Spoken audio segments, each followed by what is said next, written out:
അതുമല്ല നമ്മുടെ ഗുരുവായൂരപ്പന്റെ അടിപൊളി ഒരു ഫോട്ടോ വരച്ചിട്ട് അതെനിക്ക് കാണിച്ചു തന്നു. അപ്പൊ ആ കാണിച്ചു തന്നത് നിങ്ങൾക്കൂടി ഒന്ന് കാണിച്ചു തരണം എന്ന് എനിക്കൊരു ആഗ്രഹമുണ്ട്. ഒന്ന് കാണിച്ചു കൊടുത്തേ. ഒരു പക്ഷെ ഞാൻ വരയ്ക്കുന്നതിനെക്കാട്ടിലും ഭംഗിയുണ്ട് കേട്ടോ. നിങ്ങൾ ആരും കമന്റ് ചെയ്യേണ്ട, ഞാൻ തന്നെ പറയാം, ഞാൻ വരയ്ക്കുന്നതിനെക്കാട്ടിലും ഭംഗിയുണ്ട്. എനിക്ക് ഒരുപാട് ഇഷ്ടമായി. ഇതിവിടെ സമർപ്പിക്കാൻ വേണ്ടിയിട്ട് വന്നതാണ്. ആളുടെ പേര് നിഖില എന്നാട്ടോ ആളുടെ പേര്. അപ്പൊ എന്നെ സപ്പോർട്ട് ചെയ്ത് ഇവിടെ വരെ എത്തിച്ച എല്ലാവരോടും ചെറിയൊരു റിക്വസ്റ്റ് ആണ്, നമ്മുടെ നിഖിലനെയും കൂടി നിങ്ങളൊന്ന് സപ്പോർട്ട് ചെയ്യാം. അപ്പൊ നേരത്തെ നിങ്ങൾ കണ്ടല്ലോ, എനിക്ക് ഒരുപാട് ഇഷ്ടമായി. അപ്പൊ ഇവിടെ സമർപ്പിക്കാൻ വേണ്ടിയിട്ട് കൊണ്ടുവന്നത് പെട്ടെന്ന് വരച്ചതാണോ? പെട്ടെന്ന് വരച്ച് ഞാൻ വിചാരിച്ചു ഒരുപാട് ഹാർഡ് വർക്ക് ചെയ്തിട്ടുണ്ടാവും. ഇന്നലെ ഉച്ചക്ക് വരയ്ക്കൽ തുടങ്ങിയതാണോ അല്ലെ? ഇപ്പോഴേക്കും അത് കഴിഞ്ഞു. അത് ഗുരുവായൂരപ്പന്റെ അനുഗ്രഹം തന്നെയാണ് കേട്ടോ. അപ്പൊ അതെ, ഇതാണ് ഫോട്ടോ. അപ്പൊ എന്നെ സപ്പോർട്ട് ചെയ്ത എല്ലാവരും ഒന്ന് നിഖിലയെയും കൂടി ഒന്ന് സപ്പോർട്ട് ചെയ്യാം, കൂടെ കൂട്ടുക. കണ്ണനതേ അത് മാത്രമല്ല കേട്ടോ, വേറെയും വരച്ചിട്ടുണ്ട്.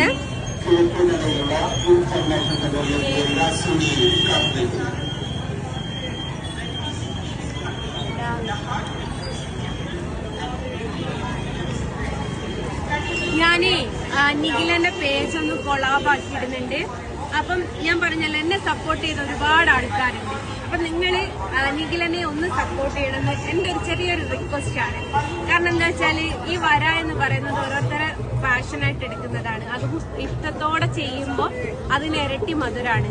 അപ്പൊ നിങ്ങൾ ഒന്ന് താങ്ങിയാൽ നിഖിലയും എന്നെ പോലെ മുമ്പോട്ട് വരുന്ന ഒരാളായിട്ട് മാറും.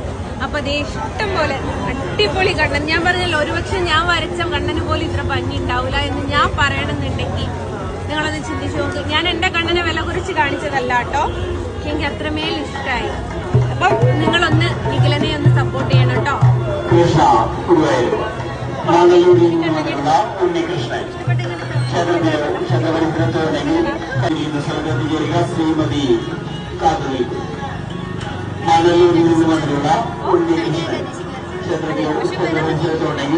കരിഞ്ഞാലകളെയും ചെരുപ്പ് സൂക്ഷിച്ചിരിക്കുന്ന